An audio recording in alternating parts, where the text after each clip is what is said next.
Gênesis, capítulo 11, verso 1 ao verso 9.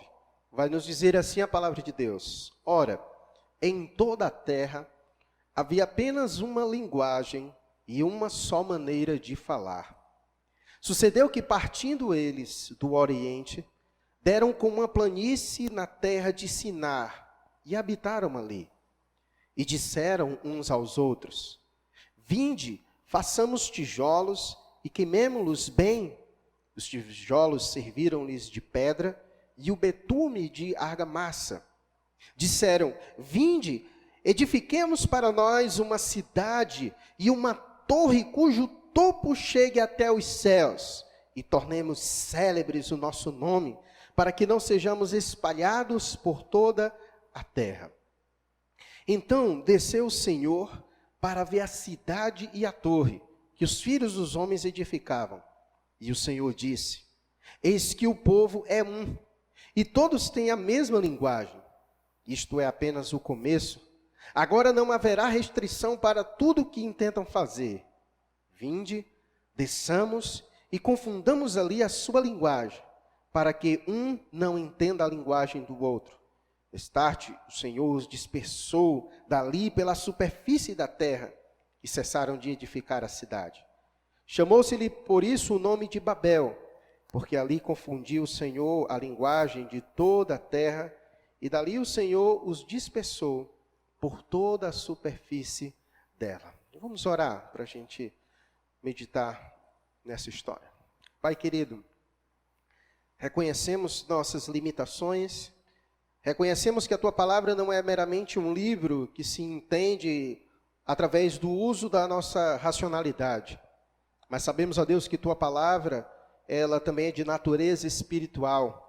E por isso, ó Pai, sabemos que há necessidade da intervenção do Teu Espírito, pois sabemos que somente o Teu Espírito é aquele que nos ilumina, nos capacitando a compreender as coisas espirituais, pois as coisas espirituais se discernem de modo espiritual.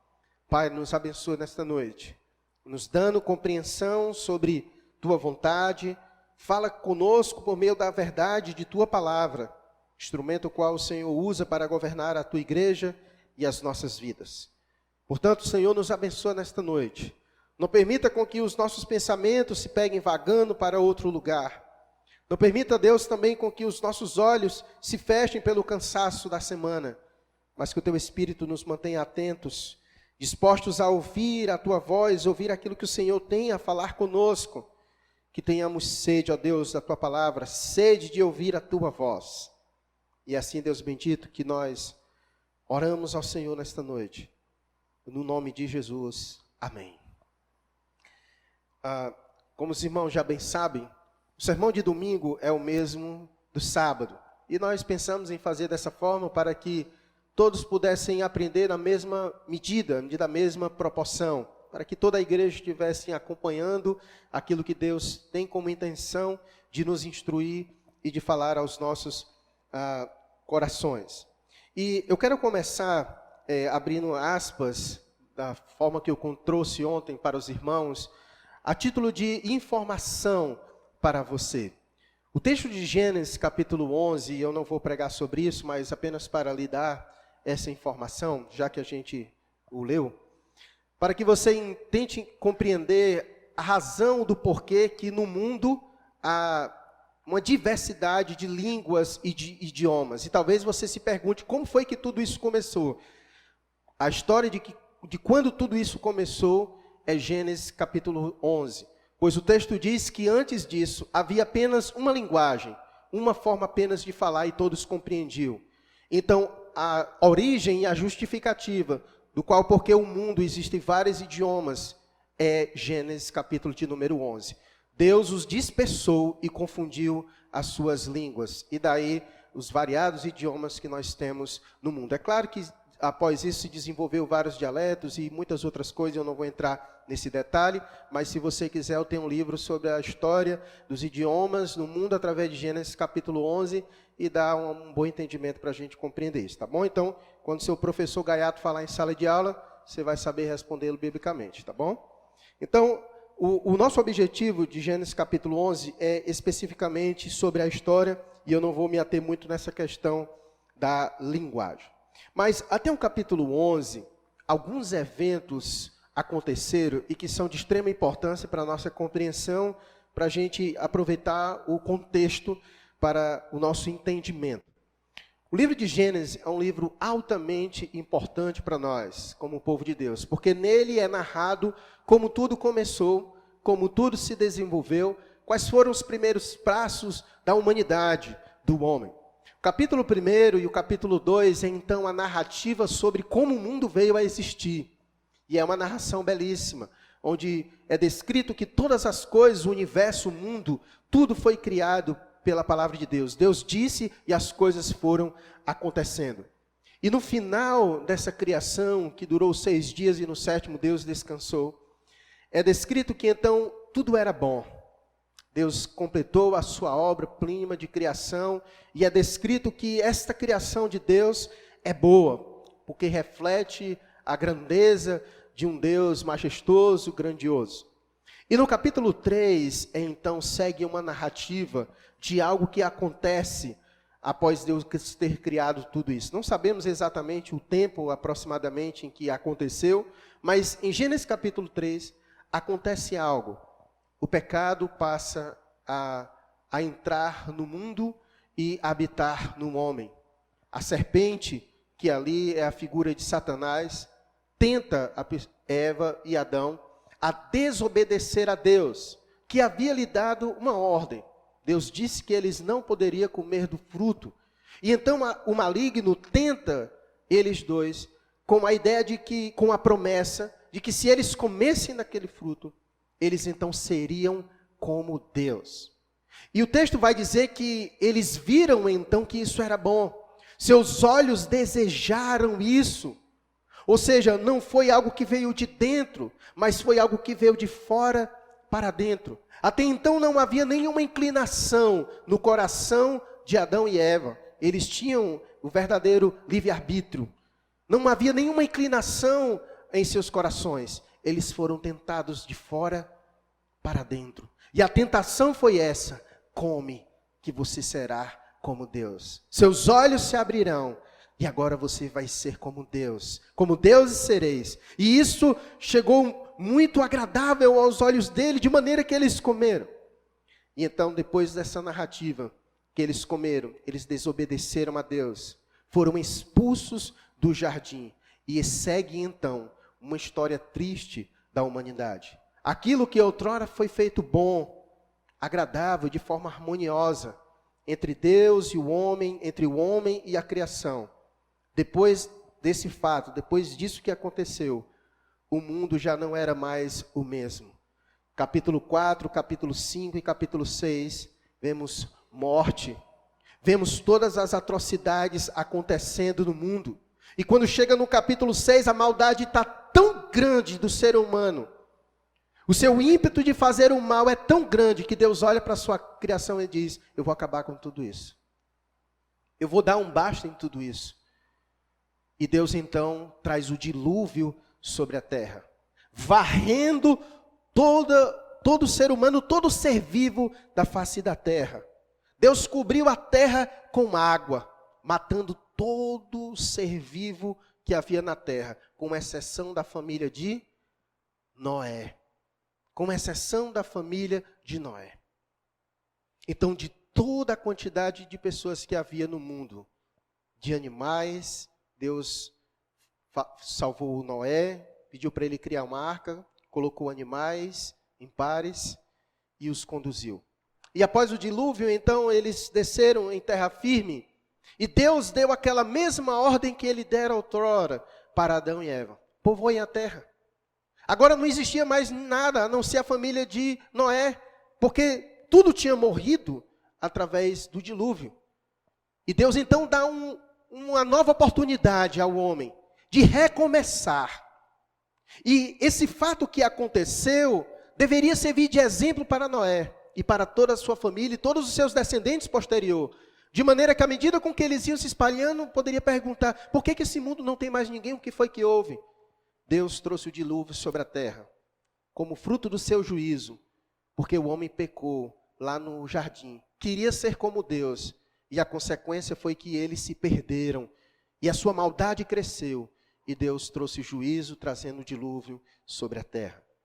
E a narrativa vai seguindo, e vai dizendo que então eles foram crescendo e se multiplicando, e chegaram então na região de Siná, como é descrito no versículo de número 2. Sucedeu que partindo eles do Oriente, deram com uma planície na terra de Siná e habitaram ali. E quando eles chegaram ali, o plano foi o seguinte: Deus havia dito quando desceram da arca, vocês devem seguir, vocês devem ir e devem povoar a terra, porque só tem vocês agora. Mas quando chegaram em Siná, eles disseram, nós não vamos mais não, nós não vamos mais prosseguir, nós não vamos mais povoar a terra, nós vamos ficar aqui. E nós vamos ficar aqui, vamos construir uma cidade, uma torre, um zigurate. Você depois pesquisa aí no Google, zigurate, Torre de Babel. Você vai ver que é uma cidade em forma de espiral e chega lá no seu topo, tem um santuário de adoração. Isso era uma construção feita pela Mesopotâmia. Era bastante conhecido. E eles então decidiram fazer uma torre para habitar ali, e o objetivo era não se espalhar, e tinha um objetivo também maior, que nos lembra daquilo que aconteceu em Gênesis capítulo 3. Como é descrito no verso de número 4, o desejo deles foi, vinde, edifiquemos para nós uma cidade e uma torre, cujo topo chegue até os céus, e o objetivo é tornar os nossos nomes célebres. O objetivo é que a gente se torne os deuses. Nós vamos construir uma torre, lá em cima tem santuário e seremos adorados. Os nossos nomes serão celebrados. O objetivo da construção da Torre de Babel foi esse. E aí nós tiramos a primeira lição. O homem não aprendeu o que aconteceu em Gênesis capítulo 3. Aquela tentação estava lá ainda presente, de querer ser como Deus. Aquela tentação que levou eles a comer do fruto, porque foi dito, se comer sereis como Deus, estava lá presente. E a lição que nós aprendemos é, mesmo eles tendo sofrido, mesmo eles tendo sido varridos da face da terra, mesmo Deus tendo trazido juízo para o povo, eles não aprenderam. O desejo estava lá, a sua altivez de espírito, a sua soberba. Vamos construir uma cidade que chegue nos céus, para que os nossos nomes sejam celebrados, para que sejamos adorados. Nós somos deuses. Foi isso que a serpente disse. E o homem segue acreditando que deuses serão. Que deuses serão. É descrito no verso 4 isso. Vinde, edifiquemos para nós uma cidade e uma torre cujo topo chegue até os céus, e tornemos célebre o nosso nome. O desejo de ser grande, o desejo de ser reconhecido, o desejo de ser como Deus, é pecado raiz. Esse pecado houve primeiro não em Adão e Eva, mas esse pecado houve primeiro no céu. Quando Lúcifer, quando o Satanás, ele desejou ser como Deus, ele desejou ocupar o trono de Deus, e ele foi expulso do céu, porque queria ser como Deus. E quando chegou na terra, tentou o homem a querer ser como Deus, e o homem foi tentado e caiu. E tem sido essa a história do homem, desde o começo. O seu desejo de ser reconhecido, o seu desejo de ser grande, o seu desejo de ser maior do que Deus, do que tudo e do que a todos. Essa tem sido a história do homem. E sabe como é que Deus responde a isso? Deus responde com juízo. Deus expulsou eles do jardim. Deus trouxe o dilúvio sobre a terra. E Deus agora desce para confundi-los, como é descrito no verso 7.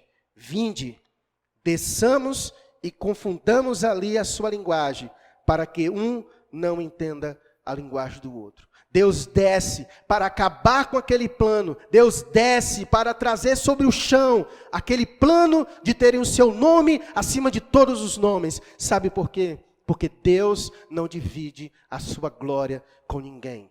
Não deve haver sobre a terra nenhum nome que seja maior do que o nome do Senhor. E por isso ele desce. Sempre que o homem se levanta diante de Deus, ele só se levanta para cair.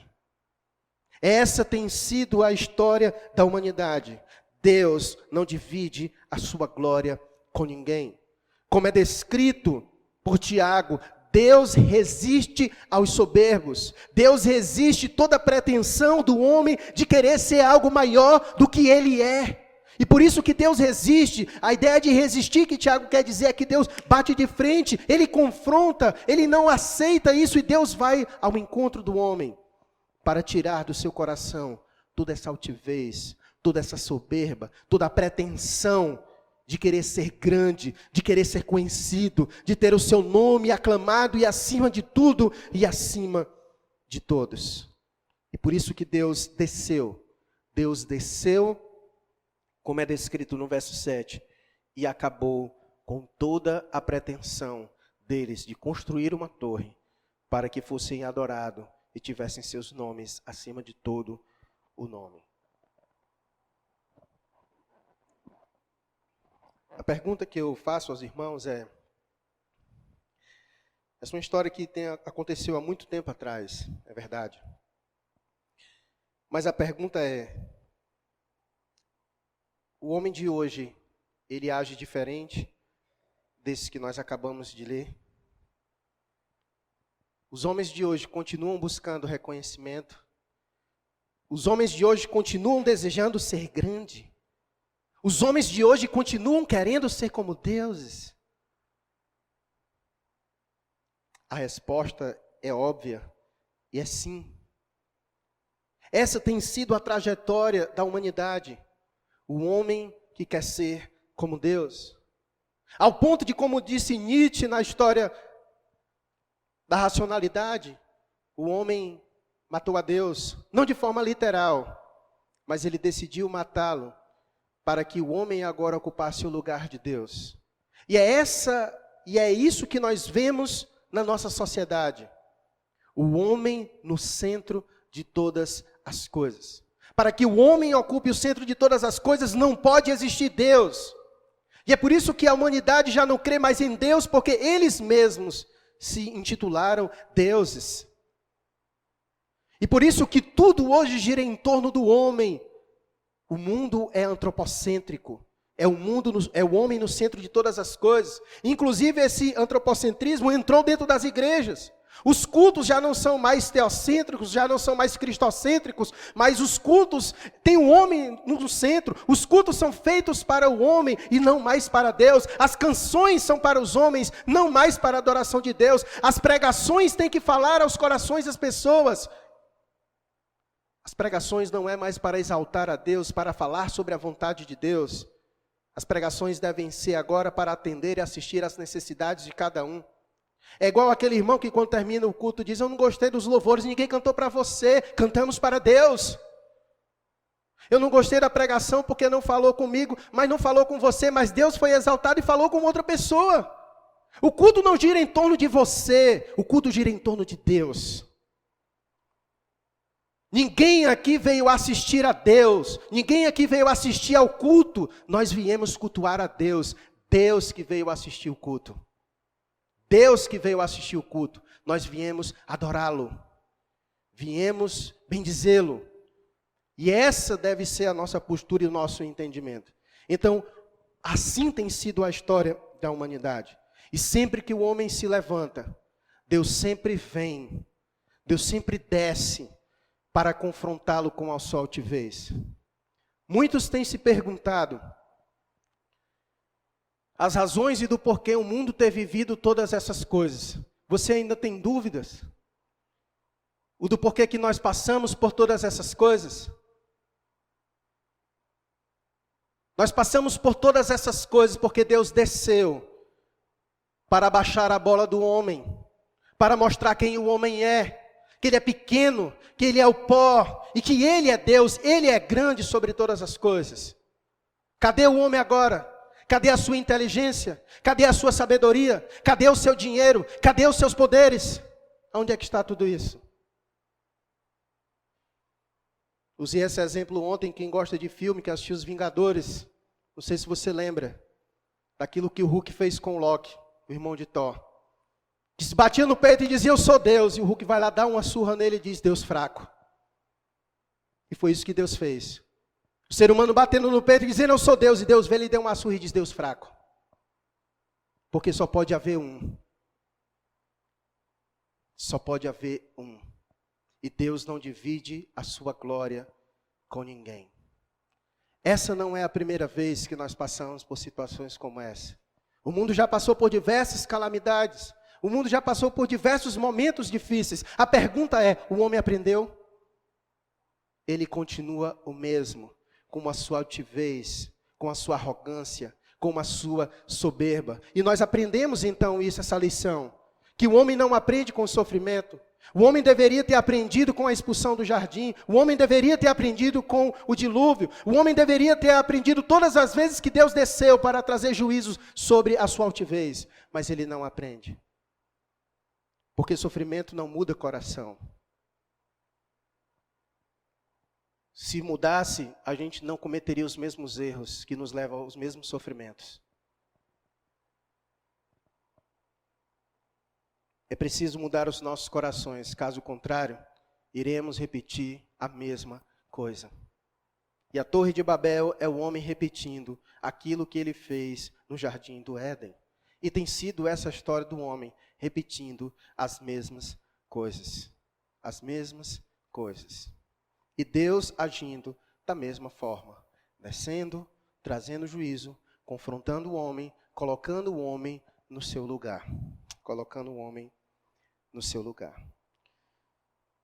E a segunda lição que nós aprendemos nessa história, e é o que vai nos conduzir para um próximo texto, que vai nos ajudar na meditação.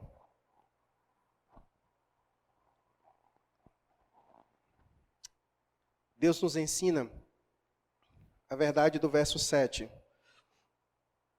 Enquanto o homem tinha pretensão de subir, Deus tinha a pretensão de descer. E aqui Deus nos ensina algo extraordinário. Deus nos ensina que o caminho para subir é descendo. Deus sempre se utiliza de paradoxos. É morrendo que se vive. É descendo para subir. O menor, na verdade, é o maior. O último é o primeiro. Ele sempre trabalha com paradoxos. E enquanto o homem pretendia subir, Deus desceu. Deus desceu. E tem sido dessa forma que Deus tem ensinado o homem. Porque Deus não desceu somente aqui, mas há 2000 anos atrás. O Verbo se fez carne. O Senhor da glória desceu para nos ensinar que para subir precisa descer. E nós vamos então ver um texto de Filipenses, capítulo de número 2.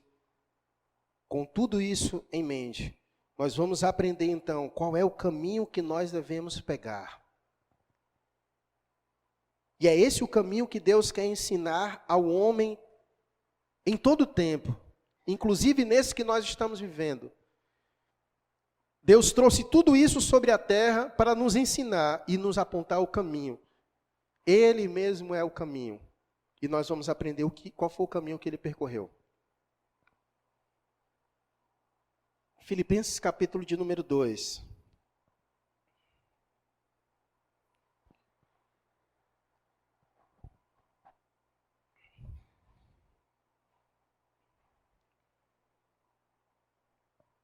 Filipenses capítulo de número 2, nós vamos ler do verso 5 ao verso 11.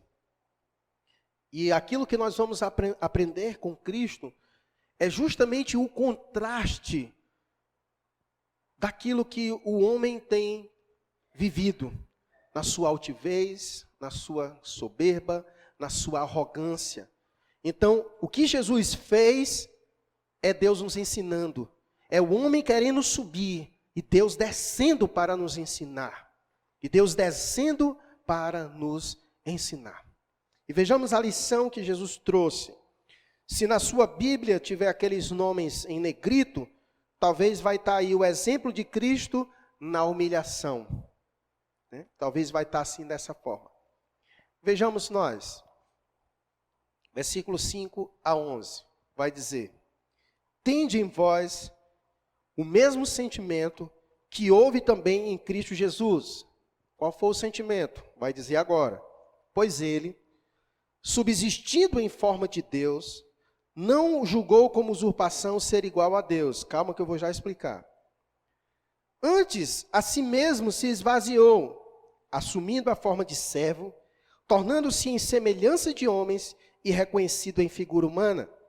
A si mesmo se humilhou, tornando-se obediente até a morte e morte de cruz. Pelo que também Deus o exaltou sobremaneira e lhe deu um nome que está acima de todo o nome, para que ao nome de Jesus se dobre todo o joelho, nos céus, na terra e debaixo da terra, e toda língua confesse que Jesus Cristo é Senhor, para a glória de Deus Pai. O exemplo que Cristo quis nos dar foi esse exemplo maravilhoso, que é o exemplo da humildade, é o exemplo da humilhação. E isso deve nos chocar, porque nós somos ensinados desde pequeno a buscar a crescer na vida, e não há nenhum problema no que diz respeito a isso.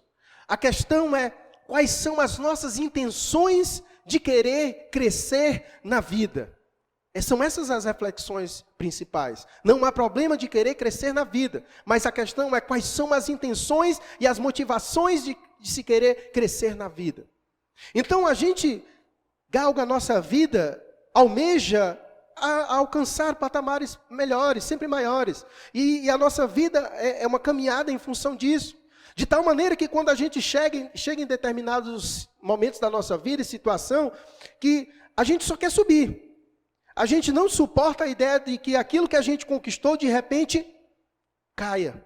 Por exemplo, nesse momento que nós vivemos no mundo, milhares de pessoas entraram em pânico. Milhares de pessoas ficaram com doenças diversas, porque muitas empresas faliram, muitas pessoas caíram em muitas coisas. Porque a ideia é, não, eu estou aqui, daqui é para cima, não daqui para baixo. Porque a gente vive nessa perspectiva. E o que Deus faz é nos ensinar o caminho inverso. E Ele nos ensina bastante com o que Ele fez. Ora, quem está lá em cima não quer descer. Porque o seu objetivo é sempre subir. Já foi tão difícil chegar lá em cima, e agora ele não quer descer, ele quer continuar subindo. Mas o que Deus fez foi o caminho inverso. Ele vivia no seu trono de glória, na sua majestade, no seu trono, sendo Deus como Ele é. Mas aprove Ele, por um momento, Ele decidiu assumir a forma de homem, como eu e você. E Ele veio a esta terra e se limitou como eu e você, mas como é que pode? Ele decidiu abrir mão, não que ele perdeu, ele decidiu abrir mão dos seus poderes de Deus, para assumir a forma humana como nós, e padecer como a gente padece. Olha, se você tivesse essa opção de não padecer nesta vida, você escolheria? Claro que você escolheria, mas ele não escolheu. Ele escolheu padecer. Ele escolheu descer. Ele desceu, ele escolheu assumir uma forma de homem como eu e você e sofreu as mesmas coisas que nós sofremos. E ele poderia escolher em não fazer isso. Mas ele o fez para nos ensinar também. Para nos ensinar também. Então, uma grande lição que Jesus nos ensina e que choca esse mundo, onde as pessoas querem sempre ser grandes, onde o ser humano tem essa pretensão de ser maior do que tudo e todos. Aquele que é o maior sobre tudo e sobre todos, como disse o autor de Hebreus, por um breve tempo se tornou menor do que anjos, inclusive, para nos ensinar verdades preciosas, irmãos. E por isso que o mundo não entende a Cristo. Ele, inclusive, é alvo de contradições. Na sua época, ele foi mal entendido.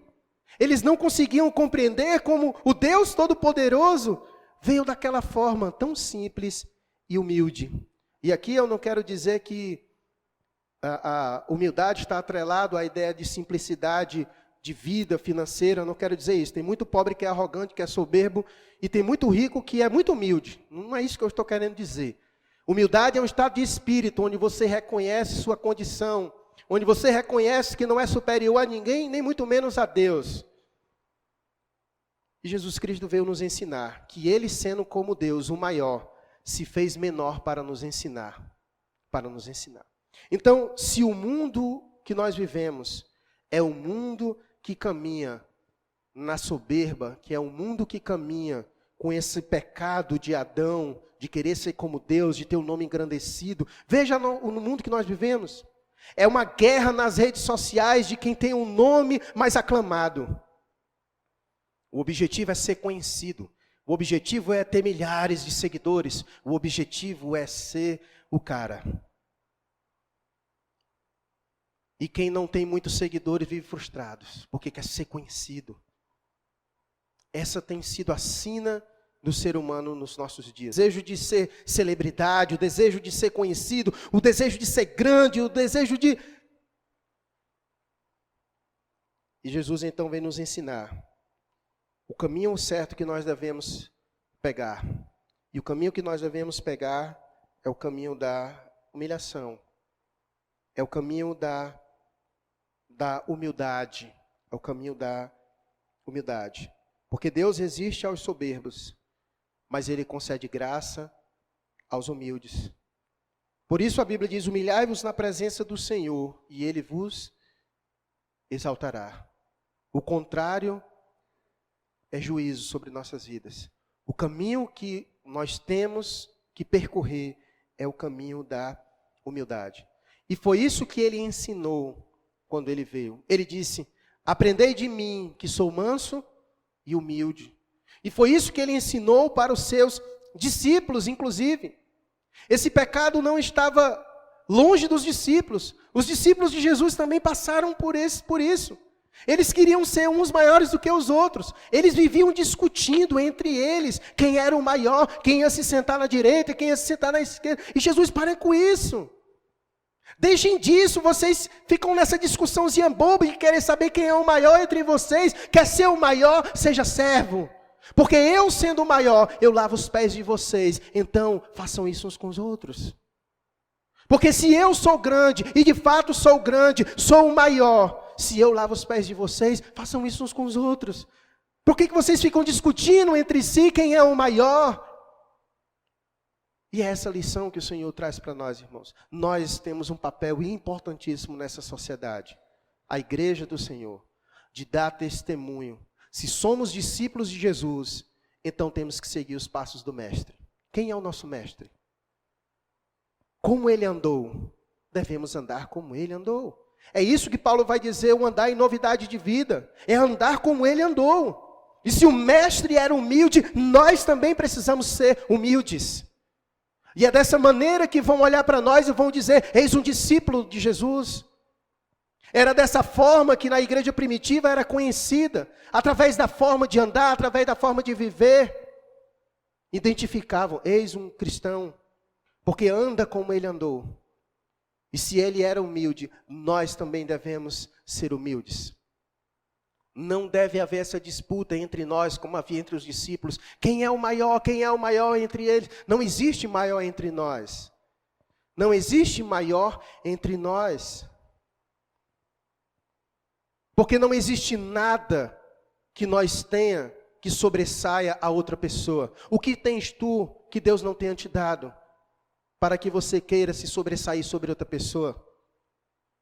Não existe nada. Tem posses? Quem te deu essas posses?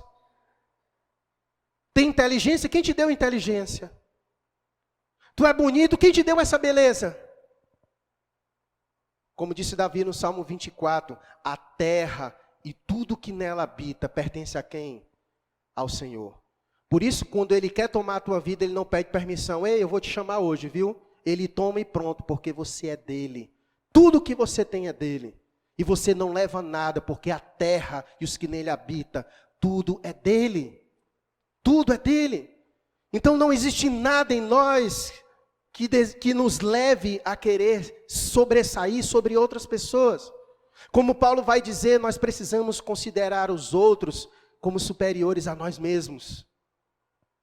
Como superiores a nós mesmos. O problema é que nós vivemos hoje no mundo de senhores.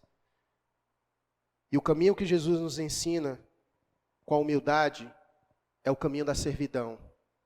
Porque só é servo quem é humilde. Olha o que ele vai dizer no versículo de número 7.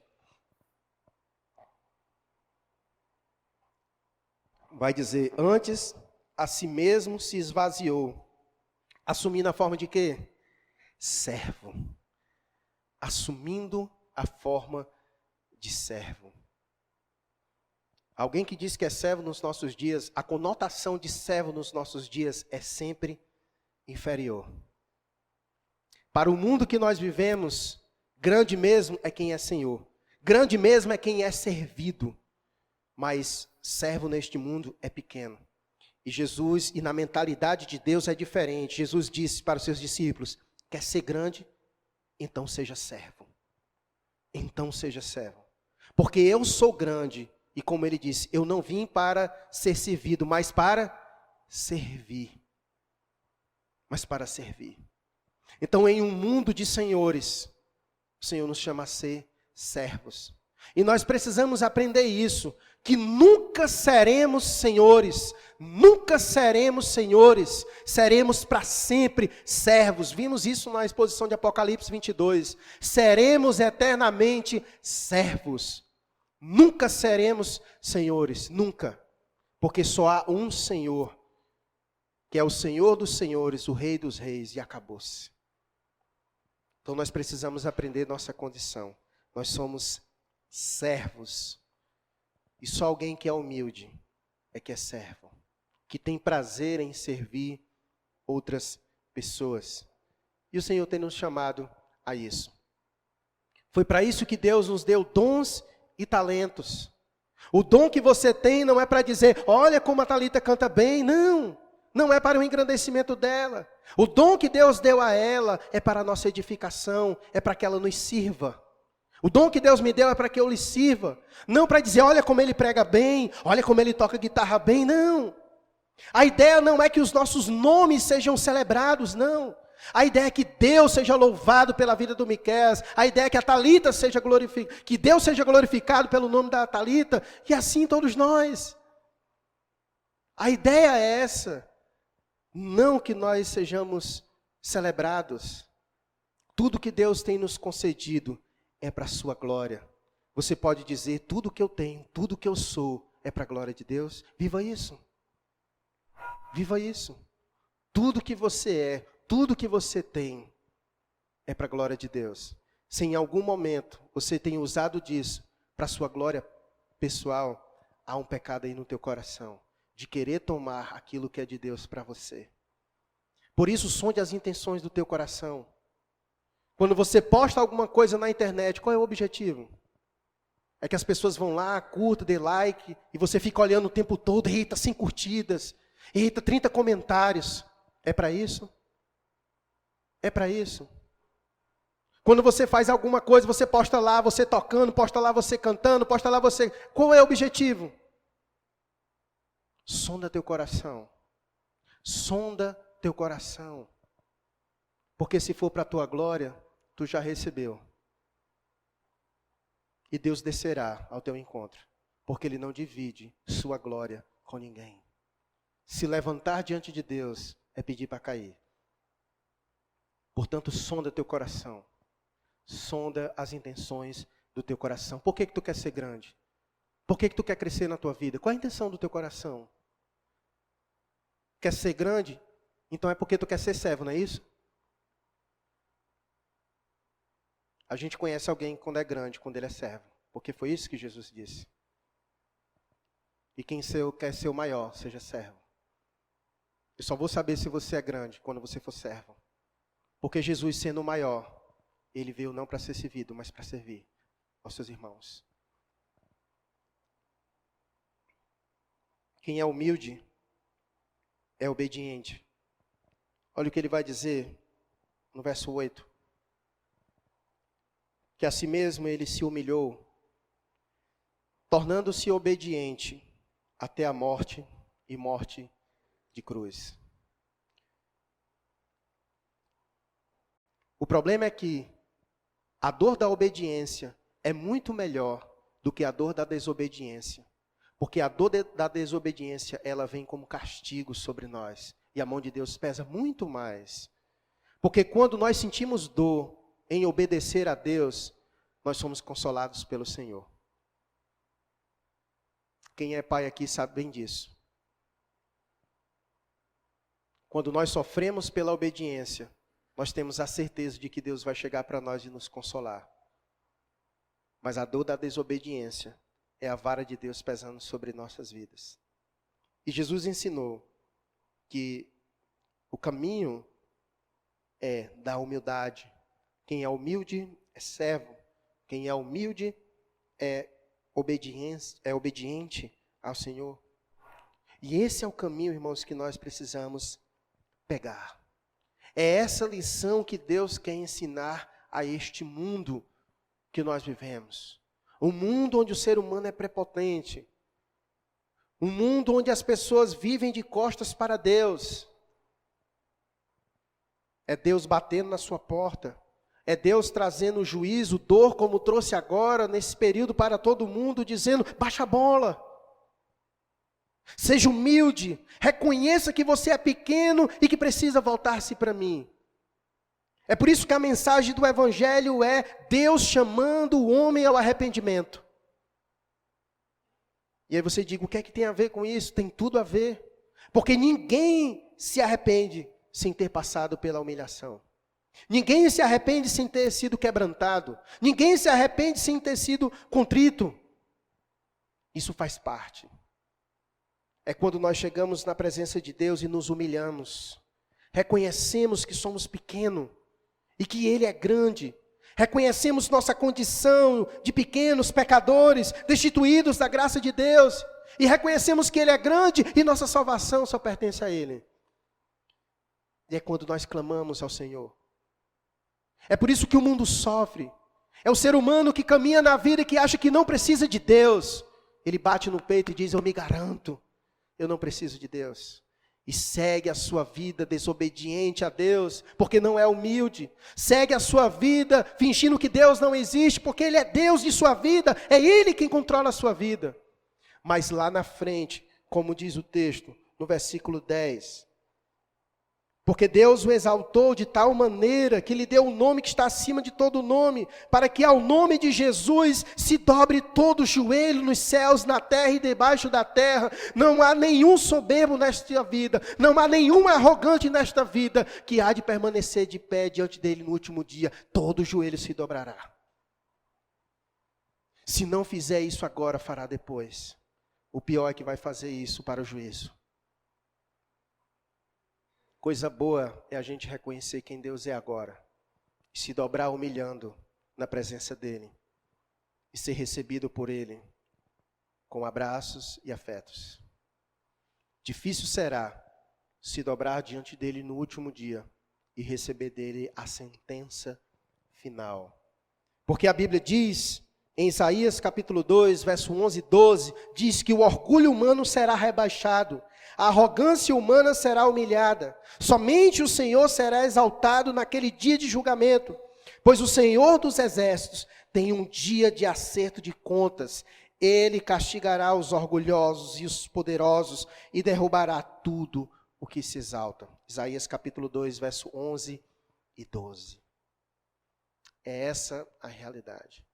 Portanto, irmãos, a mensagem de Deus para a nossa vida nesse dia é que a gente sonde os nossos corações.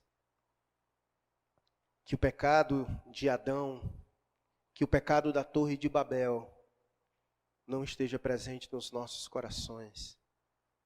Se há algum resquício desse pecado no nosso coração, que a gente peça perdão a Deus e peça ao Senhor para remover isso dos nossos corações. Caso contrário, Deus descerá até cada um de nós e exercerá juízo sobre nossas vidas. Porque Deus não divide sua glória com ninguém. Como disse Salomão, a altivez de espírito procede precede a queda. A queda. Nenhum soberbo, nenhum altivo de espírito permanecerá de pé. Deus desce em juízo. Portanto, que Deus trabalhe no nosso coração. Que haja um espírito e o desejo sincero no nosso coração de tudo o que venhamos a promover nesta vida seja para a glória de Deus. Como disse Paulo, quer comamos, bebamos ou façamos qualquer outra coisa nesta vida, que façamos para a glória de Deus. Para a glória de Deus. Deus resiste aos soberbos, mas concede graça aos humildes.